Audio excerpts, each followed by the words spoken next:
Hansel and Gretel, retold by Lisa Ingalls and illustrated by Laura Lydecker. Once upon a time, a poor woodcutter lived at the edge of a deep forest with his two children, Hansel and Gretel, and his new wife. One day, the children overheard the grown-ups talking. "What will become of us?"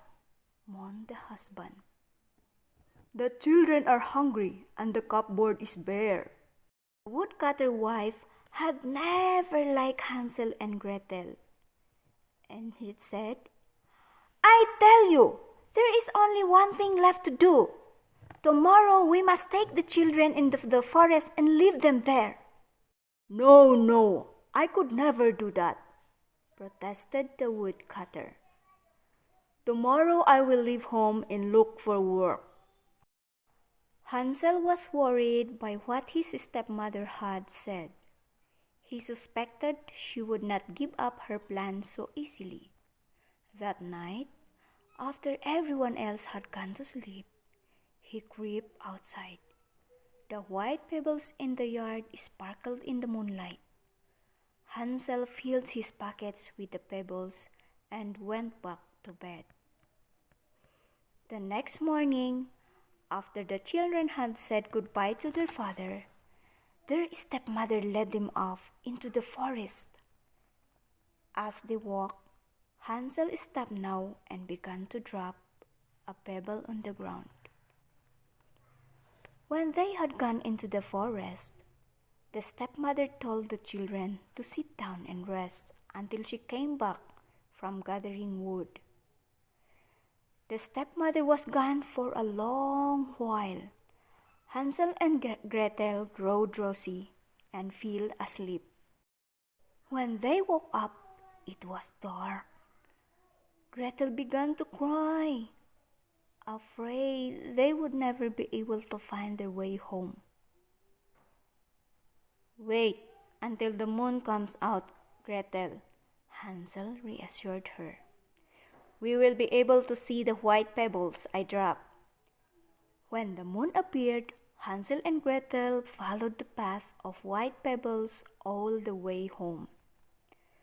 The stepmother looked surprised to see them when she opened the door, but pretended that she had tried to find them. "I returned for you, but you must have wandered off," she said.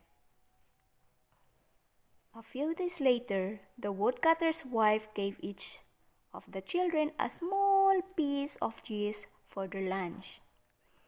Then she led them off into the forest again, even deeper than before. This time, Hansel did not have a chance to fill his pockets with pebbles. But as they walked along, he broke off little bits of cheese and dropped them on the ground. Once again, the woodcutter's wife told the children to sit down and rest while she gathered wood. Again, Hansel and Gretel fell asleep and did not wake up until it's dark. "Where is your cheese?" Gretel asked as she took hers out to eat. "I used to make a path," Hansel answered. So Gretel shared her cheese with her brother as the children waited for the moon to come up. Hansel and Gretel followed the old woman into the little gingerbread house, where they were given supper and two very soft beds.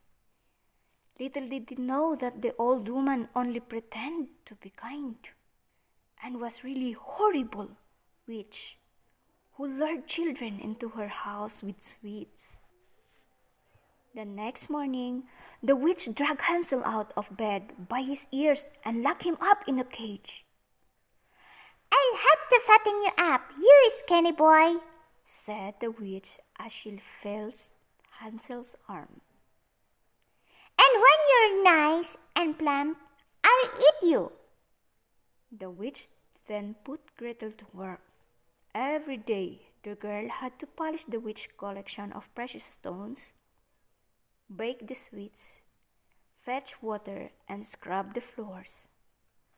Every day, the witch would hobble out the cage to see if Hansel was plump enough to eat. "Put out your finger," the witch told Hansel. Hansel knew the witch was almost blind. Instead of his finger, he held out a bone. "Yeah!" cried the witch. "You're all burned and no fat. Tomorrow you must eat twice as much." But tomorrow came, and again Hansel managed to fool the witch. Finally, the witch lost her patience. "I can't wait anymore," she cried. "Gretel, make me a fire and fill the big pot with water. Fat or thin, your brother goes in." The witch grabbed Gretel's arm and pinched it thoughtfully. Let's bake some bread too. Heat the oven." Gretel obeyed the witch, trembling with fear. She was afraid for her brother and for herself as well. She suspected that the witch planned to eat them both. After a while, the witch told Gretel, "Check the oven and see if it's hot enough."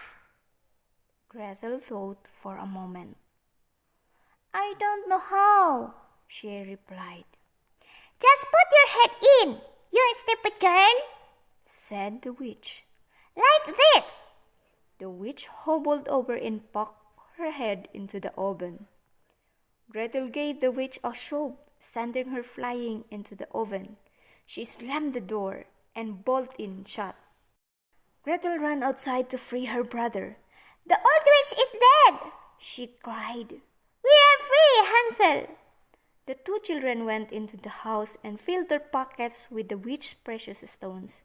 Then they hurried off into the forest, hoping they would somehow be able to find their way home. The children wandered in the woods for many hours. They feared that they would never find their way home, when suddenly they heard a voice calling their names. "Hansel! Gretel! Where are you?" It was their father's voice. Hansel and Gretel followed the sound to find the